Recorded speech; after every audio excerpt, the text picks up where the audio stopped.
반갑습니다. 케빈입니다. 오늘 영상에서는 제가 Z 폴드 3를 쓰면서 조금 불편했던 점들을 중심적으로 해서 한 5가지 정도 간단하게 말씀드리는 시간을 한번 가져보도록 하겠습니다. 이거는 하드웨어적으로 보단 소프트웨어에 관련해서 좀 집중적으로 해서 전해드릴 것 같고요. 제가 오늘 말씀드리는 사항은 폴드 3 외에도 이전에 출시했던 폴드 2나 폴드 1을 사용하시는 분들께서도 많이 오래전부터 느끼셨던 사항들이 아닐까 생각됩니다. 참고로 저는 현재 폴드 3를 5일에서 6일 정도 사용하고 있는 상태고, 물론 이 영상에서 전해드리는 사항도 개개인마다 사용 환경이나 이러한 부분이 차이가 있을 수가 있으니 제 영상은 그냥 참고만 하시면서 시청해주시면 감사하겠습니다. 먼저 가로 세로 회전입니다. 일단 내부 화면에서는 가로 세로 회전하면서 사용하는 경우가 굉장히 많은데요, 보통 영상 시청할 때 내부 화면에서 세로로 해서 보기보단 주로 가로로 두고 보는 편입니다. 그래서 가로 회전을 항상 풀어놓게 되는데, 이걸 풀어놓게 된다면 외부 화면에서도 이걸 계속 회전이 돼버려서 외부는 특히 디스플레이 크기가 가로적으로도 작고 해서 가로로 못 사용하는 그런 디스플레이인데, 이걸 외부 화면에서는 가로 회전을 비활성화 시키고 내부 화면에서는 활성화 시킬 수 있도록 뭔가 커스터마이징을 할 수 있는 기능을 추가해줬으면 어땠을까 좋겠다는 생각이 들더라고요. 특히 외부 화면 통해서 핸드폰 사용하다가 갑자기 가로로 회전돼 버리는 경우가 종종 있어서 이게 저한테는 살짝 아쉽다는 느낌을 받았습니다. 두 번째로는 앱 연결성에 대해서 좀 말씀드리겠습니다. 이거는 제가 Z 폴드 2 사용했을 때도 크게 거슬렸던 사항 중 하나인데, 일단 폴드 시리즈 같은 경우 이 안드로이드가 보면 외부 화면에 있는 부분을 핸드폰으로 생각을 하고 내부 화면을 태블릿 부분으로 생각을 합니다. 그래서 그런지 유튜브 앱을 예시로 들어서 말씀을 드리자면, 내부 화면에서 유튜브 앱을 실행시켰을 때 이 앱이 태블릿으로 실행시킨 걸로 생각을 하니까 커뮤니티 탭을 갔을 때 커뮤니티 게시물이 곧 제공된다면서 그 탭에 있는 게시물들이 보이질 않습니다. 그래서 이걸 커뮤니티 탭을 보려면 다시 앱을 작업관리자에서 종료를 시켜준 다음에 화면을 닫고, 그러고서 외부 화면에서 유튜브 앱을 실행시킨 다음에서야 커뮤니티 탭을 볼 수가 있습니다. 이러한 사항 외에도 만약에 외부 화면에서 유튜브 앱을 실행시키고 내부 화면에서 유튜브 앱을 보게 된다면, 쉽게 말씀드리자면 핸드폰으로 실행시킨 앱을 그대로 태블릿으로 옮겨가는 것처럼 태블릿 UI로 뜨지가 않고 확대된 그냥 창처럼 보입니다. 유튜브 외에도 페이스북 같은 경우에도 외부 화면에서 실행시키고 펼쳐서 보면 내부 화면에선 오른쪽 부분이 조금 잘려서 나오고, 반대로 일반 구글 앱이나 브라우저를 내부에서 실행시키고 화면을 닫고 외부에서 사용을 하려면 이게 또 이상하게 웹창 레이아웃이 안 맞거나 그런 경우가 좀 많더라고요. 그래서 몇몇 특정 앱들이 폴더블 UI 최적화가 안 되어 있는 게 좀 아쉽습니다.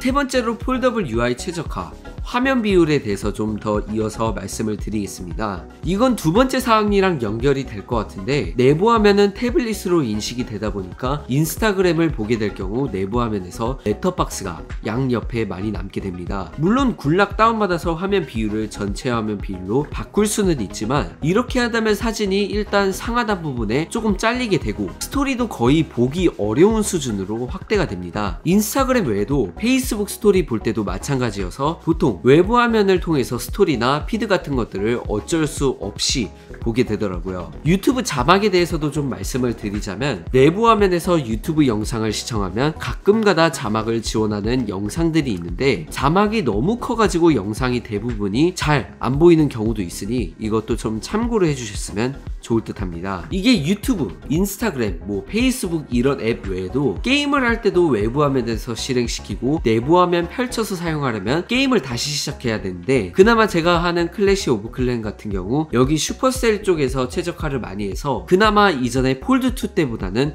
많이 최적화가 된 것 같더라고요. 물론 이 소프트웨어적 문제들은 삼성의 문제가 아니라 서드파티 앱 개발자들이 지원을 안 하는 문제라서, 그래도 이제 폴더블 상용화가 많이 되고 하면은 좀 개선해 줄 수 있는 부분이 아닐까 싶습니다.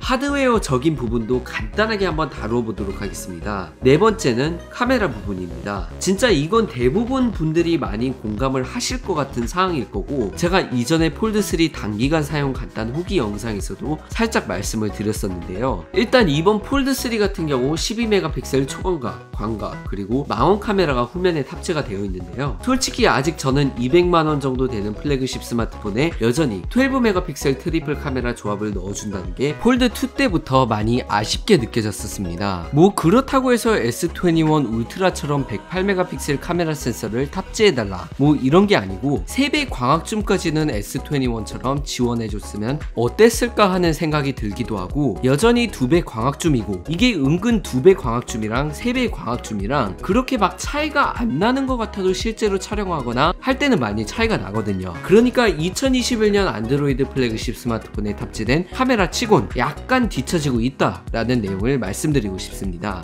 심지어 중국 샤오미의 첫 폴더블폰 믹스 폴드 후면에도 108메가픽셀 메인 카메라 센서를 탑재하기도 했고, 화웨이도 50메가픽셀 메인 카메라 센서를 탑재하기도 했고요. 그 정도는 아니더라도 64메가픽셀 마운 카메라 정도를 탑재해서 8K 동영상 촬영이나 이러한 부분도 지원을 해줬으면 어땠을까 하는 그런 아쉬운 마음도 있습니다. UDC 카메라는 제가 이전에 영상에서 은근 저는 안 거슬린다고 말씀을 드렸는데 여전히 생각 바뀜없이 동일하고요. 훨씬 펀치홀보다는 보기에 많이 시원해 보였습니다. 다만 화질은 굉장히 안 좋아서 10메가픽셀 카메라면 모를까 4메가픽셀로 화소수가 훨씬 작은데다가 폴드2 사용했을 때는 내부에서도 셀카 용도로 사진을 찍고 많이 했었는데 이제는 내부 화면 품질이 안 좋다는 걸 알아서 내부는 전혀 안 쓰고 외부로만 쓰게 되더라고요. 그리고 이것도 사실 안 넣을까 했는데 주름 부분에 대해서도 간단하게 말씀을 드려볼게요. 제가 이전 영상에서 주름은 많이 개선됐다고 말씀을 드렸었는데 또 막상 접은 상태에서 오래 보관하고 사용을 해보고 하니까 주름 부분의 파인 부분을 만져보면 그렇게 막 개선됐다라고는 크게 느껴지진 않더라고요. 그리고 눈으로 봤을 때도 여전히 주름은 크게 보이고, 아시는 분들은 아시겠지만 이전 세대에서 화면을 펼쳐놓고 계속 있으면 주름이 조금씩 펴지게 되는데요. 이게 폴드2 때보다는 오래 펼쳐놔야 대충 복원됐다는 느낌을 많이 받았지만 체감적으로 제가 사용해보니까 폴드3는 더 빨리 복원이 되는 느낌이 있었습니다. 물론 접히는 휴대폰 특성상 완전히 주름이 없는 건 말이 안 되지만 다음 세대에서는 살짝만 더 개선해줬으면 좋겠습니다. 정리해서 말씀드리자면